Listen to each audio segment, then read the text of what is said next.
আসসালামু আলাইকুম। ওয়ালাইকুম আসসালাম। ভাইজান, মোস্তফা সাহেব কি বাসায় আছেন? কোথা থেকে আসছেন? আমি ওনার গ্রামের বাড়ি থেকে আসছি।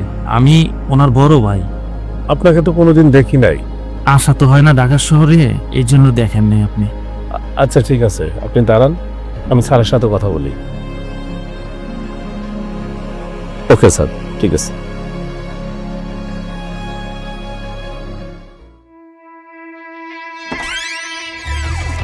মোস্তফা,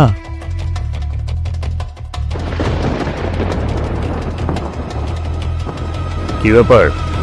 শয়তানের সাম্রাজ্যে স্বয়ং ফেরেশতা? ভাই তুই এসব কি কইতেছস? আমি বলি না, ছোটবেলার থেকে বাপ মার মুখে শুনে আসছি। কেন এসেছো? দেখ ভাই, আমি খুব বিপদ হয়ে তোর কাছে আইছি। আমাদের মা খুব অসুস্থ। আমার দেশে টাকা পয়সা যা ছিল সব শেষ। এখন ডাক্তার দেশে মায়ের মাদ্রাস নিয়ে যাইতে হইব, নইলে মায়ের বাঁচান যাইব না। আমি কি করব? যাও, নিয়ে যাও।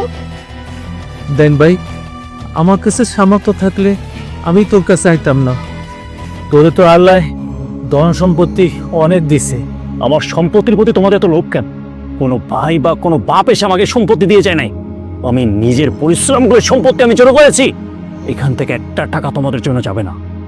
দেখ ভাই, এভাবে বলিস না। বাপ মার দোয়া ছাড়া কোনো সন্তানই পুরো কিছু করতে পারে না। এইটাও সেই ছোটবেলার থেকে সব সয় সম্পত্তি তুমি ভোগ করে খাচ্ছ। একটা কানা করে দিয়েছ আমাকে, এখন বিপদে ধরেছ, ধরে আমার কাছে চলে আসছো। আমার কাছ থেকে কোনো কিছু পাবা না।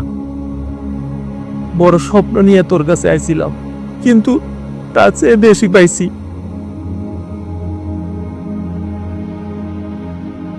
এ শোন, আমি তোর বড় বাড়ির সাথে একটা কথা পেয়ে যাই। এত অহংকার ভালো না। এই অহংকারের কারণে তোর একদিন পতন হবে। কথাটা তুই মনে রাখিস। আরে যাও যাও,